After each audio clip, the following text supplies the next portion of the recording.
Hello, Dave. I have a special announcement for you. I'm the captain now.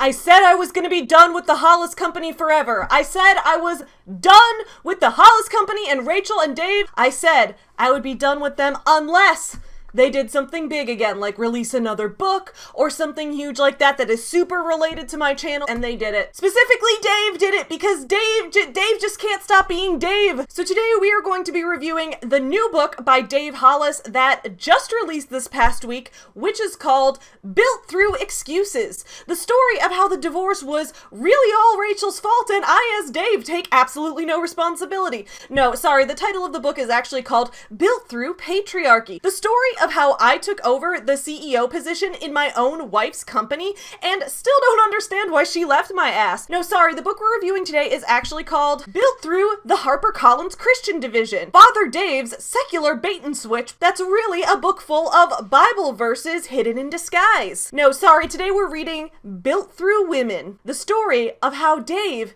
is a better ally to women than women are to themselves. It's actually called Built Through Courage, but that title's super boring. But to be fair, the book is also super boring, so I guess he was just setting up my proper expectations. In this book, Dave sets out one of his goals that he had going into the year 2020. That goal is, I'd continue building a company with my wife and partner with whom I'd host a morning show and successful podcast as we balance it all with 4 kids and a house in the country. You know what's interesting? Dave didn't accomplish that goal, but you know who did accomplish that goal? Me. I accomplished that goal instead of Dave. I just had to cross out a few words. Mine now says, I'd continue building a company with my best friend and partner with whom I'd host a morning show and successful podcast as we balance it all with memes. That show is called Your Morning Guru, linked in the description below. RK and I stream every morning at 8 a.m. Central Time. We're better podcast hosts than Dave is, or at least I'd like to think so. Yo, we have a lot to unpack in this book, so let's jump on into it. It's time for the finale of Dave-tober. Dave! From the standpoint of, ooh, you will not go unpunished. You guys asked for it. What's up, my fellow sailors?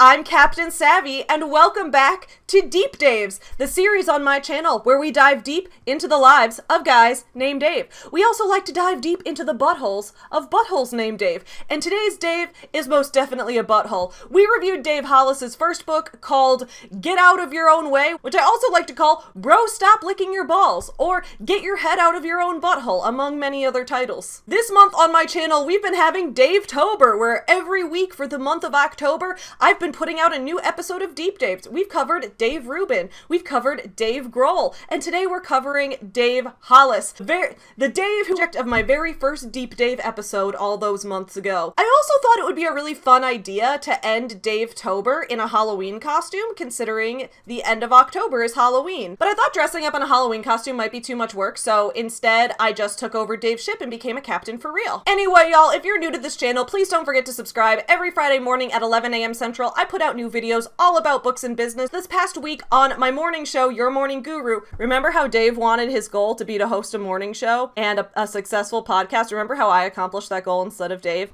Captain Savvy, all I'm saying. Anyway, on the morning show this past week, we've been following Dave. He has been our guru subject for the week. So if you are interested, please go ahead and check out Your Morning Guru, linked in the description below. Go ahead and give that a subscribe. And now, let's dive into Dave. So quick context, if you're new to this channel, you might not know about Dave Hollis, the ex-husband of Rachel Hollis. That's probably what he's best known for at this point, but he was a former executive for the Walt Disney Company. For a very long time, he served as the head of global distribution for Disney, meaning he was the guy in charge of selling Marvel movies and Star Wars movies and Pixar movies and everything to movie theaters around the world. He made a 7-figure income from this before leaving the Walt Disney Company to run the company of his wife, Rachel Hollis, the author of the best-selling book Girl Wash Your Face, as she decided to turn her company into a motivational speaking type of events company to put on resources for women's empowerment. Why did Dave take over his wife's company when the mission is women's empowerment? Because he's an ally, guys. He's a feminist ally.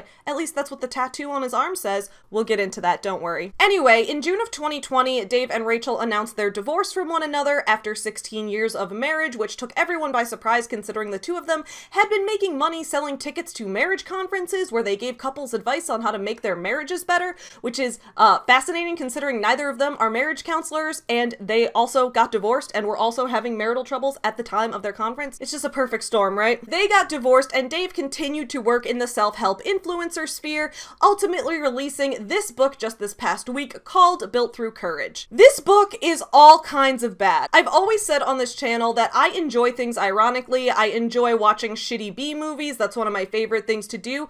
But what I can't stand is when something is bad and it's boring. If it's gonna be bad, at least make it bad in a funny way. But no, this book is poorly written. It has stupid messages. It makes no sense. And above all else, his writing bores me to death. But because that's not enough for a deep Dave, we are going to pick this book apart and talk about what exactly makes it so boring and what exactly makes it so bad. And since today I'm your captain and I'm steering you on this voyage throughout the rough waters and salty seas of Dave's terrible book, we are gonna start off with the most glaringly obvious thing wrong with this book, that it is non-stop bad boat metaphors. At some point in his life, Dave Hollis became very obsessed with boats, water, ships, and being a captain. He got a tattoo on his arm that says, "A ship in the harbor is safe, but that's not what ships are built for." And ever since he got that tattoo, he's been talking non-stop about how much he loves boats and how much he sees himself to be the captain of his own life. Not shocking when his book with waves all over the cover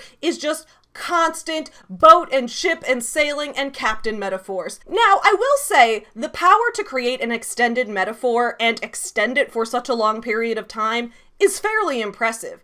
However, I don't think it works quite on this scale. If Dave had decided to write a poem about how he decided to seize control of his own life, like a captain seizing a ship, and how he decided to sail the waters instead of staying safe at the dock, and he had made this a poem about his life that was like less than a page long, then I think it would have been cool. I think maybe he could have done something interesting with that. The problem is, when you go on for 200 pages saying boats and harbors and storms, and untie me from the dock, daddy, please. And you just do that over and over again, the book gets tedious and it starts to numb your brain. The very beginning of this book, in the introduction, Dave says, "This book is about having the courage to face the fears of leaving your safe harbor for a purpose-filled life." The introductory chapter to his book is called Unmoored. He uses the word unmoored in this book nonstop. If you took a shot every time Dave used the word unmoored, you would be dead. So please do not do that. And Dave says, "I'm not good on boats. I've never loved the open water, and I tend to get seasick. It may seem funny that someone who dislikes boats would have a quote about ships tattooed on their arm or would choose to write a book with a nautical theme. And yet I've done this in the name of challenging my comfort zone." On the surface, that sounds great, right? Dave's like, you know what? I'm gonna challenge my comfort zone. I've been uncomfortable and scared of boats in the past, and this book is all about overcoming my fears. Well, Dave, you know when would have been a great time to first step outside of your comfort zone and tackle the open waters head on? When you were training for the triathlon. Dave, remember when you did a triathlon but never once swam in open water to prepare for the triathlon? And that open water piece for me was definitely the thing that going in, I knew I was not ready for. Then why did you do it? This reality that I just knew going in that I was not ready necessarily for the open water swimming portion of it. Then why did you go and start when the starter pistol went off? And yet I decided to go do it anyway. See, this is where I start getting angry, because it's not just about you and your little challenge, okay? It is the most dangerous part of a triathlon. So there's more to be thinking about than just yourself, because there's the fact that people are most likely to get injured. You could hurt somebody else, and then you'll be diverting resources away from, people who are taking this seriously. And I'm starting to get the impression that maybe he doesn't think about other people and their safety. Remember how you practiced only in a pool, and then when you were in open water, you were absolutely shocked at how much more difficult it was, resulting in your failure to finish the triathlon and your subsequent participation trophy? Totally different than the pool I've been training inside of. This is a big old body of water. So you got 2,800 people all trying to get to the finish line before everyone else, getting into a body of water, and this guy has not even practiced swimming in open water by himself, let alone with 2,800 people that could be injured by his stupidity. That was a clip from the channel Mac Attack. Highly recommend you subscribe to Mac Attack. He does fantastic anti-MLM videos and also likes to snark on Dave Hollis. If you like this channel, you'll like his channel. And I appreciate that he discussed this from the perspective of being a person who has competed in triathlons and knows that what Dave did was dangerous. Dave then continues this throughout the book by going, "We're all victims of a harbor in which we find ourselves anchored. I was about to embark on my best year ever, but I wouldn't get to dictate the sea conditions. It turned out that getting to my best would require weathering the worst climate of my life, one that began as a tropical storm and then quickly became a hurricane followed by another hurricane. The entire time I was navigating those impossible seas, I remained stable by reminding myself that becoming the true captain of my ship wasn't something that calm water could produce. As Franklin Roosevelt said, a smooth sea never made a skilled sailor." Well, hey, at least he didn't plagiarize that quote, right? I guess that's one point in Dave's favor. At least he said that it was Franklin Roosevelt who said that. Then Dave said, "You can't sail the ocean with someone else's map." And when he says this, he's meaning, I was following the paths that other people had set for me, and that wasn't working for me. I didn't feel like the true captain of my own life because I was just following the plans that other people had told me and that society had dictated. Okay, fine, but your metaphor doesn't make sense here, Dave. You can't sail the ocean with someone else's map is just factually false. Almost every sailor and captain nowadays does sail the ocean with someone else's map. Are you a cartographer too, Dave? Are you also literally drawing your own maps and charting new territory? Also, shout out to the Goodreads reviewer who pointed this out as well. I'll put it up here on the screen. I appreciate that people are calling out that the metaphor makes no fucking sense here. The entire book is written like this. Dave continues, "For the purposes of our voyage together, let's refer to where you are currently as the harbor, where you sit safely anchored and tied to the dock." Hey Heidi, I think being a hint of what y'all should do together for Valentine's Day this year. The new, more whole, closer to fulfilled version of you on the other side of the ocean requires first that you make peace with leaving the harbor.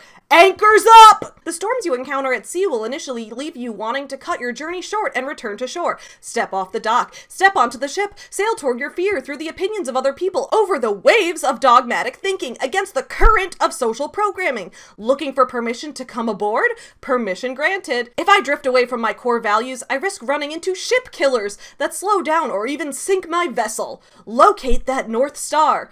Before setting sail, every good captain runs through a pre-departure checklist to ensure that they're prepared for the journey ahead. A good list starts with the basics like flotation devices, first aid kits, a GPS locator, and the right set of maps and charts to safely and effectively navigate the seas ahead. Wait, you just said that you can't sail with someone else's map. Now you're saying you have to. Okay, whatever, Dave. This book feels like Dave wrote this for his English teacher who was like, "Hey, Dave, can you add in a little more figurative language? And also you need to 10x your word count." And that's why it ended up like this, because we're still going. In the earliest days of seafaring, before advanced navigational systems and effectively defined ports, a ship approaching its destination would be guided by a lighthouse. And then he defines a lighthouse for all of us in case we didn't know what a lighthouse is. Ships sink because of the water that gets into them. Be it water that we allow others to pour in or the water we pour in ourselves, the onus is on us. Wait, hold up. I love that. The onus is on us. Dave! You're a poet and you don't know it. The onus is on us. The onus is on us. I fucking love that. Dave, that's the best written line in this whole book. The onus is on us. Holy shit, I love this. I love that, Dave. I think that might have been accidental, though, because we don't see any other fun wordplay like that. Anyway, let's continue.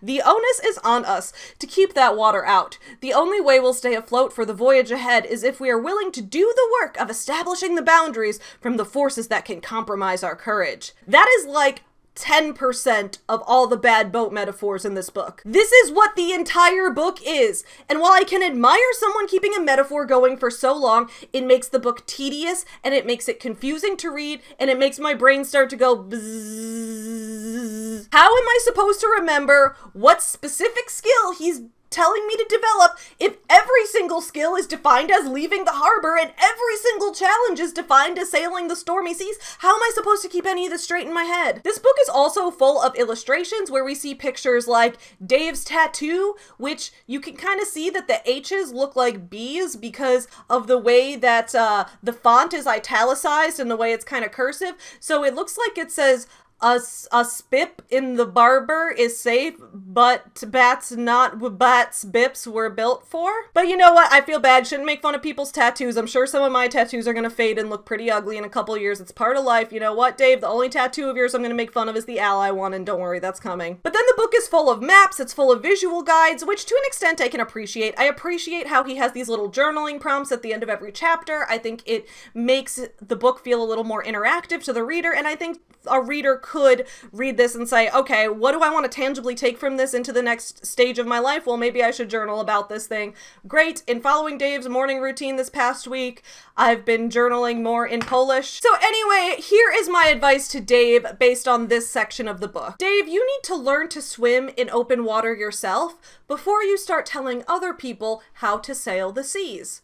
That's both literal and figurative. You need to learn to swim in open water literally so that you don't injure the other triathlon participants. But also, Dave, I think you need to find what your own purposes and goals are in life before you start trying to teach them to us. And because that section of the book was just so tedious and awful to read, I think that's a perfect transition into the next section of this review. The bad writing. Yes, the bad ship metaphor goes on forever, but beyond that, the writing of this book is just bad. So guys, are you ready for sexy English teacher time? Today your sexy English teacher is on a boat, and we're learning out at sea. So here's a line in Dave's book that doesn't make any sense. As a parent to 4 kids and a 4-time foster parent, there have been countless times when I believed in their ability to do something before they fully believed in it themselves. Now class, does anyone know this sentence? What's wrong with this sentence is that it begins with a misplaced modifier. Now, a lot of people don't know what a misplaced modifier is, and that is completely fine because we're not all English majors in this world. But this book was published by HarperCollins, so you think that maybe there would be an editor for this. You would think that one of the biggest publishing corporations in the world would have a little bit of quality control in literature, don't you think? But no, there's a misplaced modifier right there, so let's talk about what a misplaced modifier is and why that's bad for this sentence. So it's easy to remember what a modifier is because a modifier is a phrase or word that modifies something else in the sentence. For example, we can think of adjectives as modifiers because they modify a noun. When you have a sentence with multiple clauses in it, if you guys remember when we reviewed Jen Sincero's book, You Are a Badass, we talked about independent and dependent clauses. That was very fun. So let's look at the independent clause of this sentence. Actually, there's really only one independent clause in this sentence, which is there have been countless times. That's a really shitty independent clause to have in a sentence. That's just, it doesn't have an active verb in it. There have been is like, the subject is there, which is not a very good subject for a sentence because it doesn't really show who's taking control.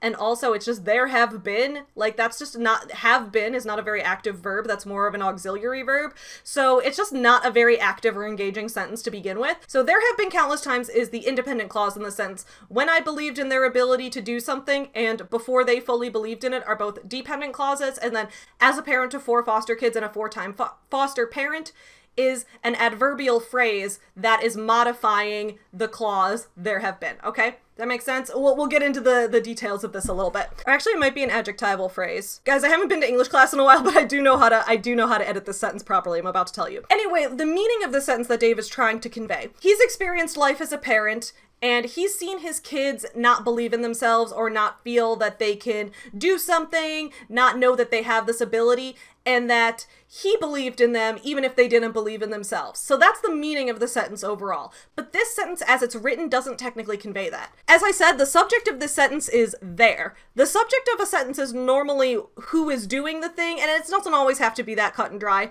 but generally the subject of the sentence is who is taking the action. So if you want to say, I ate a pizza, I would be the subject of that sentence. If you want to say the dog ate a pizza, the dog would be the subject of that sentence. If you say there's a pizza that a dog ate, then there is the subject, and the sentence is just way less interesting and it packs way less of a punch. Anyway, let's look at the phrase that begins this sentence. As a parent to 4 kids and a 4-time foster parent. So that is the phrase that begins this sentence. what does that phrase modify? Because as a parent of 4 kids and a 4-time foster parent, that is not a sentence on its own, right? That is a phrase. That's a phrase that doesn't have a verb. So what is that modifying? Well, a way you could ask that is, what does this describe? What is the parent to 4 kids? Who is the 4-time foster parent? It's Dave. So that should be modifying Dave in the sentence. And since Dave is telling the story from first person, it should be modifying I or me, right? But in the sentence's one independent clause, the word I or me or Dave or anything to indicate who this is referring to does not show up at all in the independent clause. I doesn't show up until the dependent clause when I believed in their ability. So what is it actually modifying? It's modifying there. That's the problem. It's modifying the word there because there is functioning as the subject. This sentence is indicating that there, T-H-E-R-E, there, is the parent to 4 kids and the 4-time foster parent.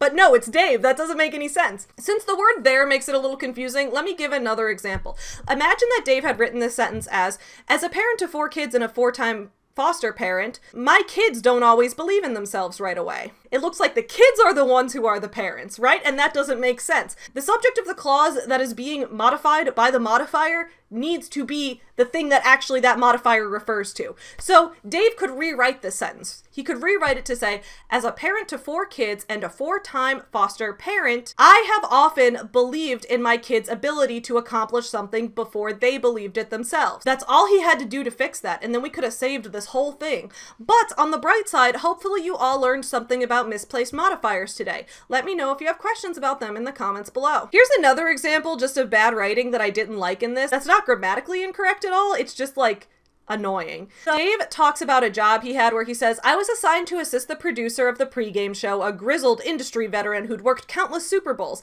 As you can imagine, when he found out that I'd be working the show with him, he was as excited as you could imagine he'd be at having someone on his team who had no experience. Not excited. It's like, okay, Dave, do you have no faith in your own writing ability and your own ability to have the readers understand and comprehend what you're saying? Because you just explained sarcasm to them. That totally takes away the entire impact of the sentence. Can you imagine how much better this would have hit if he'd just been like, as you can imagine, when he found out that he'd be working with someone who never worked on a show before, he was about as excited as you'd guess he'd be, or something like that, right? Where the idea is it's implied to the reader that this guy wouldn't be excited to work with someone who had no experience when he's a very experienced person. Dave doesn't have to clarify that and say, not excited. The amount of excited he was not at all. Guys, Dave is showing here just like a lack of confidence in himself as a writer. If you're gonna write, you should write confidently. Because even if you fail, like it's better to fail confidently in your writing than to write in this like weak kind of way where you're over-explaining everything to the reader and just making the writing bland and uninteresting. All right, now that we've gotten through all the boring stuff, picking apart the writing, let's talk about what you're all here for, which is the section where Dave talks about how he thinks the divorce was all Rachel's fault. Dave writes this book in a way where he tries to look like he's praising Rachel for how great she is and talking about how she's the best mom and the best co-parent of all time, but he's actually kind of subtly throwing her under the bus the entire time. So let's talk about all the places where Dave mentions to us over and over and over again how he didn't want this divorce and how if it had been up to him, this divorce wouldn't have happened. Dave says, I watched my 16-year marriage, which I had never once considered ending, unexpectedly dissolve. Just so that we know that Dave didn't want the marriage to end, just so we're aware of that. Then later in the book he says, divorce wasn't something I'd ever imagined for myself. Then he tells us how after his divorce he got himself a therapist who was also named Dave. The Daveception didn't end after Dave Rubin. Now Dave is talking to his therapist Dave. Dave's all the way down. Then later in the book, Dave says, I couldn't change my circumstances, neither lamenting my divorce, something I did not choose, nor stressing over leaving Disney, something I did choose, would support where I was heading. Thank you for clarifying for us once again, Dave, that the divorce was not something you chose. We're glad to know that the divorce happened to you, not through you. We get it, Dave. Then later, Dave tells the story of his divorce. He says, after returning from a long walk, she mustered the courage to announce that our marriage had, quote, run its course. The problem, she said, wasn't one big thing, but 1,000 small ones. I pleaded with her to try couples counseling or a trial separation, or that we could make it work if I fully extricated myself from the company we worked on together. Dave, we get it. Rachel left your ass, and you were completely shocked by the entire thing. I know I'm just an outsider looking in, but as we're gonna see later in this video, there were red flags all along the entire path. I'm mostly shocked about the fact that Dave was shocked about. The fact that Dave didn't see that coming shows me that you're not really qualified to write a book about these kind of things, Dave. Remember what we talked about earlier, how you, Dave, need to learn to swim in open water yourself before you start writing metaphors about open water? Guys, I have a confession to make. I don't swim in open water either. Please don't cancel me, Captain. While blaming the divorce on Rachel, Dave also loves to take credit for all of her success. He says, "It wasn't our dream, it was her dream. I've been happily supporting Rachel's business financially for a decade as she scaled it before the leap, as I had long been her biggest cheerleader." Yeah, you know what? I think it would have been nice if Rachel hadn't promoted all this hustle culture in her books and in her podcasts and in her conferences. And I really wish that when she was trying to have this relatable type of image to her audience, that she had admitted that marrying Dave, who was a wealthy guy, gave her a privilege and an advantage. But god damn it, Dave, don't take credit for her accomplishments. Those are still hers. We're gonna talk more in this review later on about how Dave uses benevolent sexism as a way to talk over women while considering himself to be a good ally. Okay, so real quick, this is a part I just thought was kind of funny. You guys know how when Rachel Hollis is trying to appear relatable, she's always talking about how she idolizes The Rock, Dwayne The Rock Johnson, and she always talks about how she idolizes Beyonce and Beyonce's so cool. What's hilarious is that Dave has worked with everyone Rachel idolizes in a professional capacity. So like while she was acting like this, just like, I'm such a fangirl, I just love these people, like Dave had actually worked with these people, so there was a connection there. Y'all, these people are celebrities, they're not like us. Dave says, in early 2018, when it came time to schedule the Jungle Cruise starring Dwayne The Rock Johnson, none of those magical big box office spots were available. I knew there was nothing I could do to change that fact, and I had to deliver the news myself to The Rock. I had to sell him on October, a month that was unproven when it came to box office success. The morning of our meeting, I strode into the conference room and began by greeting The Rock as Dwayne. My first mistake. He said, "Call me DJ," which apparently is what people who are close to The Rock call him. So Rachel's just like been on social media like acting like, oh my god, when will The Rock notice me? I'm just a regular fangirl and he's so famous and wonderful. And like, meanwhile, The Rock considers Dave close to him, and this happened in 2018 while they were married. What makes you think I want to be relatable? Then Dave talks later in the book about how 20 years ago he worked with Beyonce, where he's talking about working at this marketing company called Merv Griffin, and he says, with a mandate to help launch their new recording artist, I became the tour manager for a relatively unknown trio from Houston called Destiny's Child. And then he talks about how he helped launch Beyonce's career. But Dave does try his darnest to make himself the relatable daddy that we all love. And one way that he does this is by appealing to his Christian audience, appearing to be just a humble Christian servant of God. So let's move into the next section of our review, Father Dave's Church of Mediocrity. Back when I was in high school, I had this teacher whose name was Tim. I won't say his last name. His first name was Tim, and he was great. He was hilarious. We loved him, but I had him as an AP English teacher, and because this was public school, you weren't supposed to be injecting religion into the lessons, right? As you shouldn't in public school. You can talk about religious history and stuff like that, but you know. Tim, the teacher, was a religious guy. So when he would give us a lesson and talk about like how a certain story maybe had a Bible allegory in it, or when he would compare something to his personal religious beliefs, he would always preface it by going, now I'm not Father Tim and this is not my church, but here's what I believe. And he would do that every single time. He'd be like, all right guys, open up to this page. Now here's what I think of this page in this book. Now before we get into it, I want to let you know I am not Father Tim and this is not my church, but this is what I think. And then he would go into it. And it's just very funny because now as a result, Tyler and I love to quote that to each other all the time. Before we say anything, sometimes we'll be like, I'm not Father Tim and this is not my church.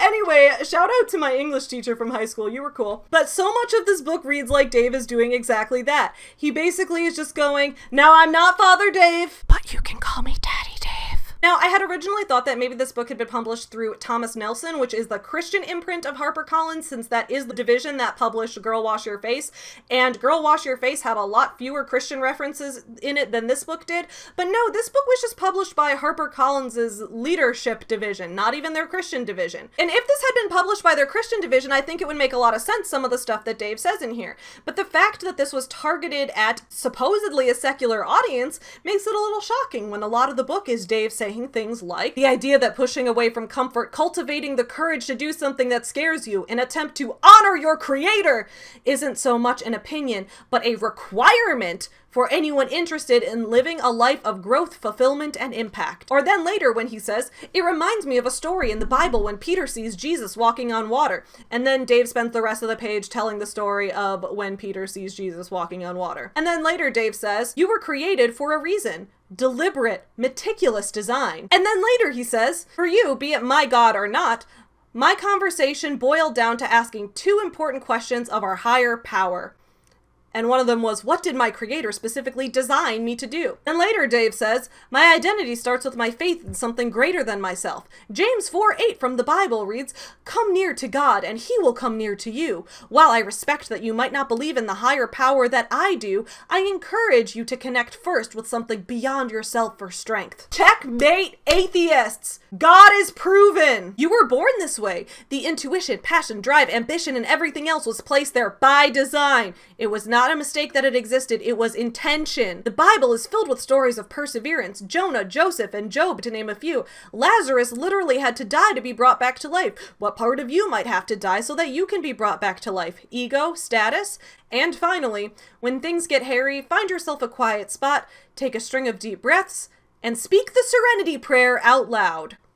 This is not even all the religious references in this. Dave just really likes to hammer home how Christian he is and how he is a man of faith. And here's why, right? I mean, I'm sure Dave truly is a Christian, but why is he hammering this home so hard to his audience? I think his audience mostly comprises people who used to be a fan of Rachel, who were like Rachel's Christian followers back when she was in the Christian influencer world. And then when she started going down this like girl boss type of path and started wanting to divorce Dave and all this stuff that they didn't approve of, they took his side and see him as the good Christian. So I think he's trying to appeal to them. That's speculation. I can't read Dave's mind. But when trying to analyze a piece of writing, it's always good to try to analyze who is the audience of this work, who did the writer intend this to be read by, and I can assume that that's who he probably intended it to be read by, and thus why this book is full of Bible, Bible, Bible, Bible, Bible, Bible, Bible. This next section I didn't know what to call other than general cringe. So let's get into the general cringe of this book. My Grandma Lee is a baller. She's so wise, sassy, and strong. At nearly a century of life, she's seen it all. And then he talks about how his grandma inspired him when he was going through a difficult time in his life, and then he includes a picture of his grandma. My grandma is a baller. I feel like that would be like a bad B movie from the 80s, like My Sister's a Werewolf or something. My grandma's a baller. Can we make that a movie? Can we make a My Grandma's a Baller movie? Next meme. Dave does the most cliche thing in self-help of all time, and this is just cringe how cliche it is, because Jen Sincero did this exact same thing back in 2013 in You Are a Badass. It was cringe then, and it's cringe now. It's cringe every time someone in a self-help book brings up all of the standard and cliche examples of failure that we all know. Well, oh my god, golly, did you guys know that this person who's super famous and super successful was they actually failed at first? Well, that should just keep you going. So here's the example Dave gives. Walt Disney getting turned down before making Walt Disney World.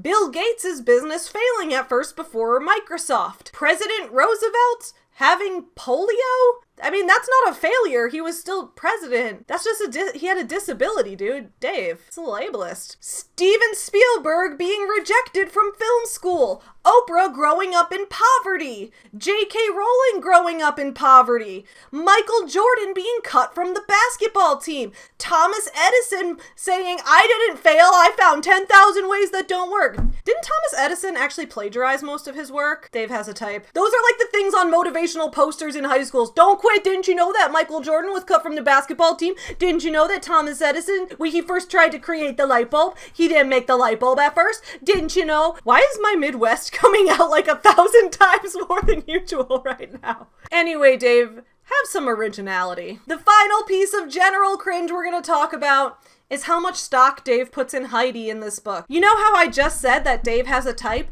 Well, that applies here too. After his divorce from Rachel Hollis, Dave soon started dating fitness influencer Heidi Powell, who had also just been divorced from Chris Powell, with whom she had previously run the show Extreme Weight Loss on ABC. We actually followed Heidi Powell for a week on Your Morning Guru. I tried doing her workouts on stream, and then I read her workouts, and she was like, these workouts are gonna help with the booty. Everyone hates having butt folds, so let's get rid of those butt folds. And I'm like, excuse me, Heidi, did you say let's get rid of the butt folds? What next? You're gonna get rid of my face? You're gonna get rid of everything that makes me sexy? Everyone fucking loves butt folds, Heidi. So I was like, I'm gonna stop doing Heidi's workouts because she's trying to make my ass smaller. Hell no, Heidi. Anyway, in this book he says, at a time when I couldn't find it myself, peace found me. Hope came in human form when a woman named Heidi agreed to a podcast that was never recorded. The non-linear journey of becoming got an assist from an acquaintance who'd become more than a friend. Where it leads only time will tell. For now I simply consider myself grateful that she came along when she did in this roller coaster called life. And then there's an illustration of the two of them together. Very cute, Dave. Only in your previous book, Get Out of Your Own Way, you talked so much about how perfect your relationship with Rachel was, how you would never take advice from someone in a failing relationship, and no one should ever listen to anyone giving advice if their relationship sucks. And now you're like, well, I trust me this time, guys. Trust me this time. But in the interest of general cringe, let's move into the next section, which is the times I thought maybe Dave was trolling me a little bit. Now, I won't be so self-important as to think Dave even knows who I am, let alone would put things in a book intentionally to troll a reviewer who doesn't like his work, because that would be absolutely ridiculous. But it's just kind of funny to think about, so we're just gonna do that anyway. I invited Catherine and Jay to be guests on the podcast. In our conversation, I was trying to understand how with the hand they'd been dealt, they could stay so connected to hope.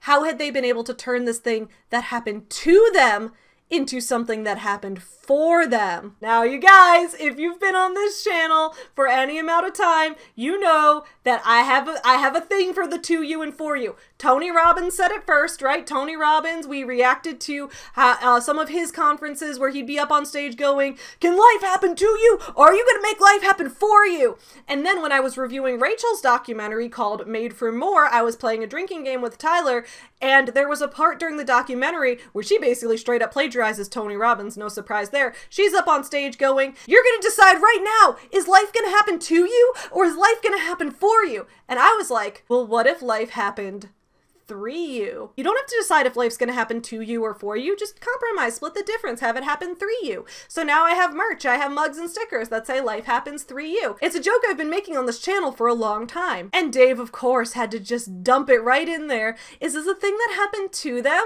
or did it happen for them? Now that alone isn't evidence that Dave is trolling me, but this isn't the only time this happens. Later, Dave says, it doesn't mean it will be easy or it will in any way feel fair, but if we can fight to see adversity as something that's happening for us, as something that may allow us to help others as we shine the light through our pain, it just might turn the perceived liability into a superpower. All right, so he didn't say to us, he just said for us there. But okay, it's just getting a little repetitive here, Dave. Now, let's see one other section in the book where Dave says, as we dive into the experience section of this book, can you begin to view the events in your life that you didn't necessarily plan for, that maybe you would have never hoped for, as having happened for you instead of to you? How many times is he gonna do this in this one book? Anyway, I firmly stand by that life doesn't happen to you or for you, it happens through you, merch link in description below. Then the final thing that made me think maybe Dave was trolling me after I got all those to you and for you and make it happen for you and don't make it happen through you, and you just had all of that in a row. I got towards the end of the book where Dave said, trust me, there are going to be plenty of people who hate this book that I hope you love.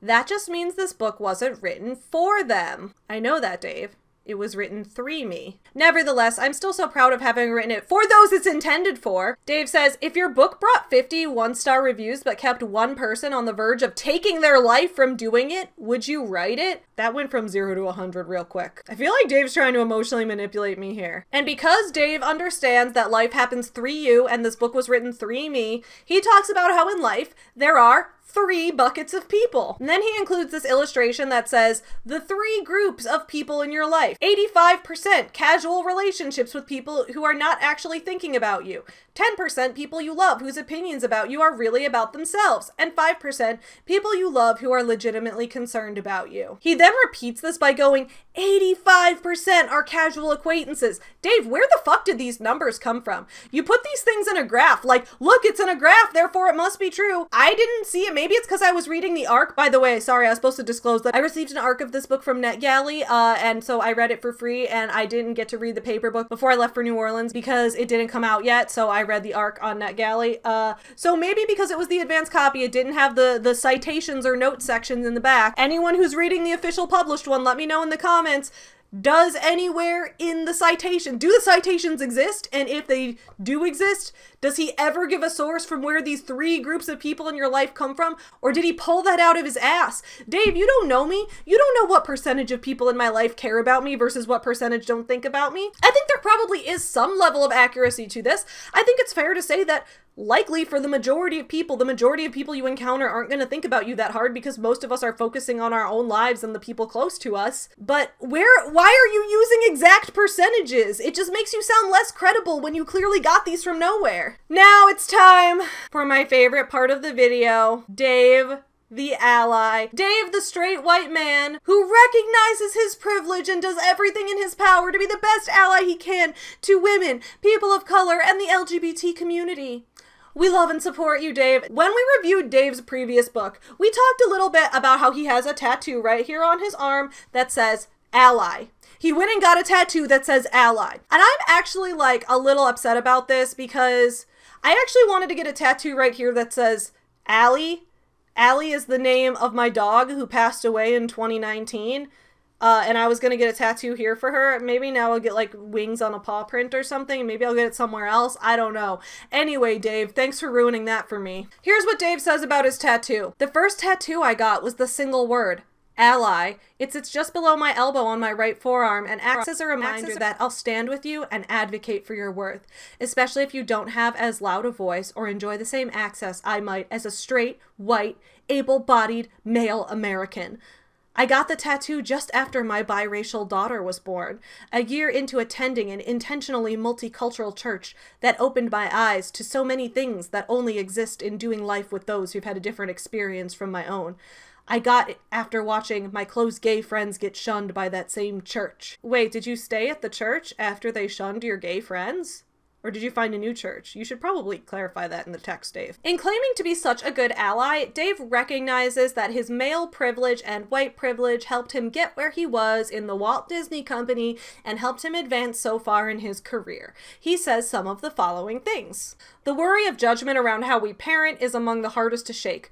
I'd love to tell you that this issue is as much of a challenge for moms as it is for dads, but you know that's not the case. Mommy guilt is a corrosive, toxic poison that will undoubtedly have the women who read this book affected in a way that men have not experienced and may have not been totally conscious of.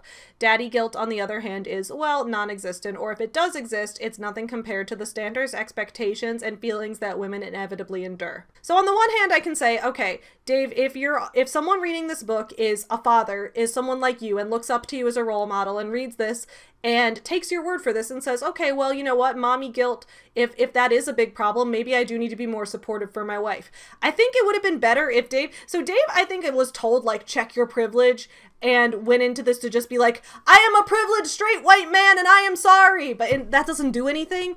It would have been better if Dave had used the space in this book to be like, so men who are reading this, here's some ways you can be supportive of your wife, or here are some ways that you can help make sure that she's not taking an unreasonable burden, or here's some ways that you can call out your male friends when they refer to parenting their children as babysitting, or here's some ways you can tell your male friends to stop shit talking their wives in public, or something. Like, there were so many things he could have given as specific pieces of advice, but he doesn't. Instead, he just says, moms have it worse.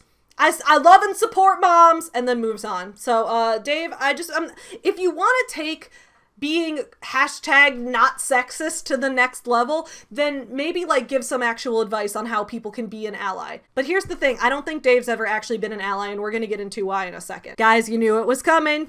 It's time. Here's what we're gonna do. We're gonna give credit where credit is due.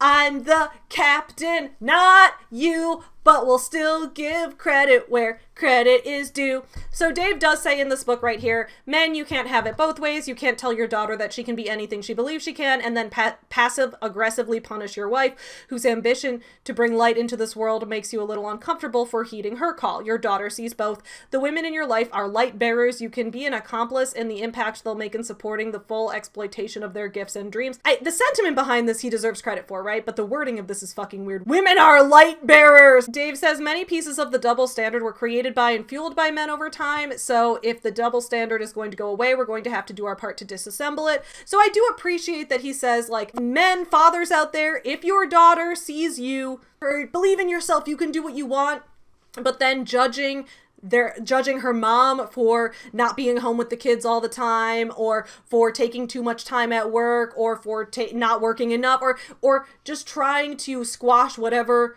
your wife's dreams are, your daughter's gonna see that. But like, also you're gonna make your wife's life miserable. I feel like Dave was a little confused, but he had the spirit, okay? So let's take a look at all the ways in his career that Dave has been a fantastic ally to women. Let's start with the time he took over his wife's company. Like a good man who's an ally to women does, sometimes you have to take over your wife's company because she's a woman and you as a man have to run the company. Remember earlier in the video, I mentioned that when Dave left his job at Disney after having been head of global distribution, he left to become CEO of the Hollis company. The Hollis company had formerly been Chic Events, which is the company that Rachel had been running, the company where she put on events, put on parties, that kind of thing. That was her business that she had been building from the ground up since she was 21 years old. When Dave left the Walt Disney Company to decide to work with Rachel, he wouldn't work with her unless he could be the CEO of the company she made. They both admit this. First of all, here's a piece of Rachel's website from 2018 where she says, "My husband just left a job at Walt Disney Studios after 17 years. He was the president of worldwide distribution. If he was going anywhere else on the planet, he wouldn't even consider a job that wasn't CEO.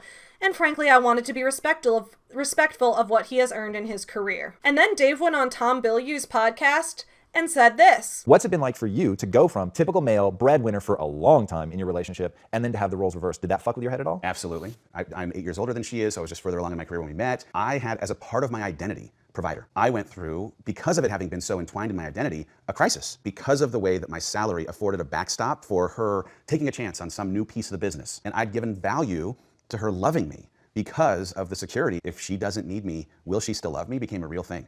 And what's interesting is when I was leaving, because of how I, as the man, as the person who was leaving this bigger company for smaller company, I put a lot of weight into what my title was and had pushed her, even though she'd spent 15 years of time as the founder of this company, to be the CEO. There's a lot of pride wrapped up in having been a female founder. We run a business that is primarily serving women.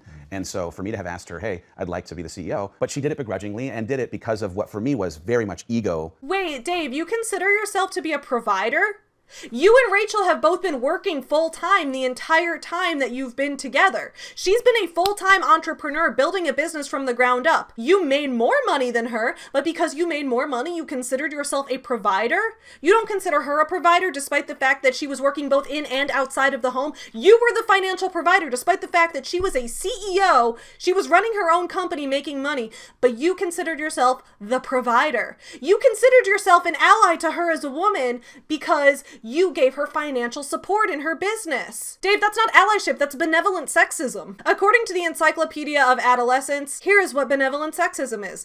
Gender stereotypes often lead to sexist views and behavior. Gender-based prejudice and discrimination are the cognitive and behavioral components of sexism, respectively. According to the ambivalent sexism model, gender-based prejudice includes both hostile and benevolent forms. Hostile sexism refers to negative views toward individuals who violate traditional gender roles. For example, some people disparage girls who enter traditionally masculine domains such as science or sports. Benevolent sexism includes valuing feminine stereotyped attributes in females, such as nurturance, and a belief that traditional gender roles are necessary to complement one another. Benevolent sexism may also include the view known as paternalism, that females need to be protected by males. So here's the thing, guys.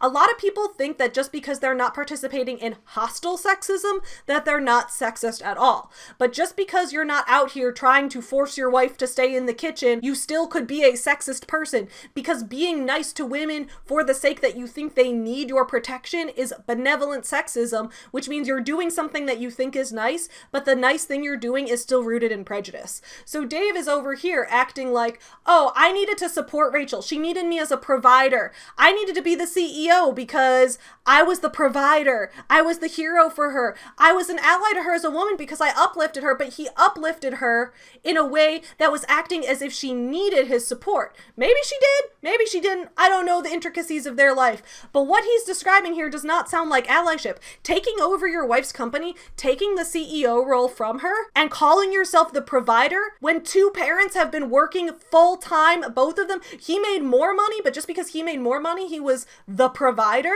Dave even admitted that the reason he made more money is that he was 8 years older than Rachel, so when they got together, he was way farther along in his career. Yeah, Dave, that tends to happen when you find a girl right out of high school, when you're 26 years old. Yeah, you might end up being farther in your career than her, but that doesn't mean you get the title of provider. Oh, fuck off with that, Dave. But let's give Dave the benefit of the doubt. Let's assume that his intentions truly were good, and maybe this really did have a good impact on Rachel. Maybe this really did help her as a businesswoman and as a CEO. Let's see what Rachel had to say about this. Rachel went on a podcast with Lewis Howes and said the following. And he also left, 4 months ago, his dream massive job, yeah. that he wasn't happy at. Yeah. To come essentially work for yeah. his wife. Yes, yeah. In order for us to make this decision, I had to step down as CEO. He was like, babe, if another company, and this was over many conversations, he was like, if another company tapped me right now to come and I would be tapped to be the CEO. It feels like I've had to work so hard to get to where I am. And so there is a part of me that's like, he skipped the line. Like, I'll be super honest. Sure. So y'all went on a fishing trip. Yeah, and you weren't invited. I was not invited. Well, no, it was all men. I understand that it was men, but it was like, oh, hey, Rachel, the biggest personal development people are all going on this trip. Does your husband want to go? Ooh. This made me see red. Dave went on a trip with everyone except Rachel. All of Rachel's colleagues, because Rachel has talked about how the professional development sphere has been very male dominated. And we talk about that. We talk about Grant Cardone. We talk about Tony Robbins. We talk about Gary Vee. We talk about a lot of the men in this space and how even though a lot of women are doing the boss babe hustle thing now, it has been very male dominated over the years. How a lot of the people that Rachel had worked with in this circle, there weren't that many women. A bunch of people went on a trip together and they invited Dave, but not Rachel, despite the fact that Rachel had built the entire motivational and self-help development arm of this business. Now, you guys know I'm not a big fan of self-help and motivational stuff as an industry at all. But let's just talk about this. Let's just talk about this situation in a vacuum. Dave and the others excluded Rachel solely on the basis that she was a woman. It was said directly in the video. Solely on the basis that she was a woman, she was excluded. What an ally! Networking and bonding with others in your field on this trip, and excluding a woman who's trying to get farther in this field just because she's a woman who introduced you to this field in this first place.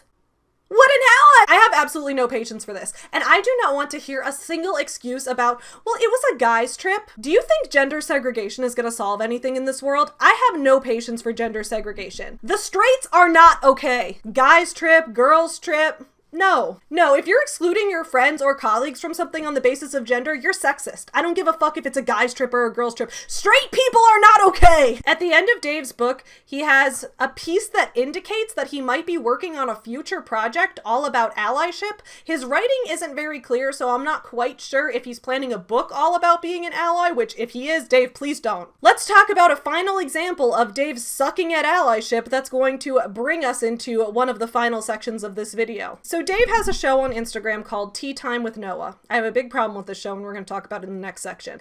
This is a series he has on his Instagram Live and his YouTube page. He and his 4-year-old daughter Noah have a tea party together and they talk about all kinds of things and then he posts it and all of his fans are like, oh my god, your daughter's so cute, which to be fair, she's adorable. Like, she's really cute. She's an adorable kid. But Dave's putting her all over the internet and he decided to write a book called Tea Time with Noah, Here's to Your Dreams. He's writing a whole series, I think, about this. And this book, I'm pretty sure he and Noah are going on voyages, having their ships leave the harbor and going sailing at sea and all that stuff that he can't stop talking about. But can we just look at the cover of this book real quick? I'm not going to show pictures of Noah here because I don't want to show people's kids on my channel. I don't want to exploit kids any more than they're being exploited by their own influencer parents. You remember earlier when Dave was talking about having a biracial daughter? Noah has a mixed race heritage. I believe she is half black, and I'm not sure if she's half white, but she does have mixed race heritage, and she is partially black. Noah has the darkest skin of anyone in their family. She does come from a different racial background than everyone else.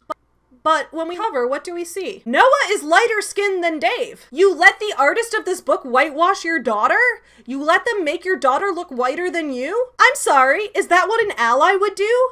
Is allow his own daughter to be whitewashed on a book that he wrote about her to make money off of her work? I'm at a loss for words right now. Dave, I really hope the next woman you date after Heidi is named Allie, so that ally tattoo at least goes to some purpose. And with that discussion of the Tea Time with Noah books, let's move into the next section. Dave needs to stop exploiting his kids. I talked about this a little bit in my previous Deep Dave on Dave Hollis. Dave exploits his kids way too much. I think we're gonna start getting into a future where we're gonna start to see the way that children of influencer parents are impacted by their parents putting them online constantly. We've already had so many discussions about the child actor world, which I still think there need to be more discussions of, because we haven't talked enough about the ways that being a child actor can harm a kid's mental well-being over time. This even takes it a step further, because when you're a child actor, you're not necessarily putting your entire life out there. And parents who do allow their child actor's life to be fully out there, shame on you. But when you're the child of an influencer and you're put into their family vlogs and their life content, that's your real life put out there on the internet. That is you. That is stuff that you might look back on years in the future and cringe, going, oh my God, how could I have said something that weird or that awkward? You are setting your kids up to feel like their life is not their own. So Dave's been hosting the series Tea Time with Noah, where he and Noah have a tea party and they talk about various issues.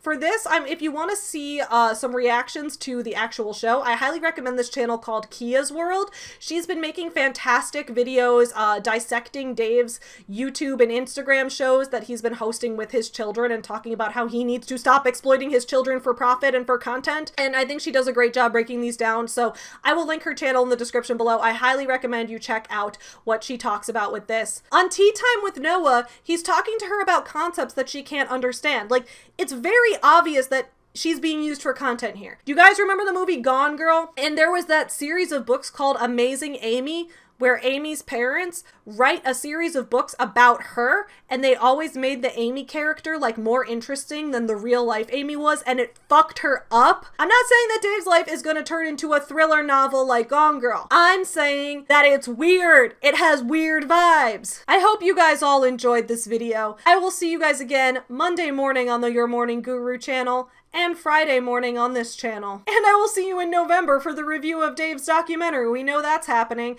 I think in December I might do the 12 Daves of Christmas. So maybe Dave's documentary review will be like the first video of December. And then I'll do a Dave every day for the first 12 days of December. It'll be the 12 Daves of Christmas. Do you guys like the 12 Daves of Christmas? Let me know in the comments below, because this is the finale to Dave-tober today. It's gonna be November soon, and I am gonna be doing some different videos for November. Maybe we'll review Jen Sincero's money book. I will see y'all again then. In the meantime, please keep on supporting small businesses. Check out the links in the description below. Once we hit 30,000 subscribers, the Deep Dave merch is dropping. But until then, have a fantastic Friday and a wonderful start to your weekend. And don't forget to be your own captain and sail your own ship and not let Daddy Dave tie you down to the dock without your permission. Bye! Dave. From the standpoint of, ooh, you will not go unpunished. You guys asked for it.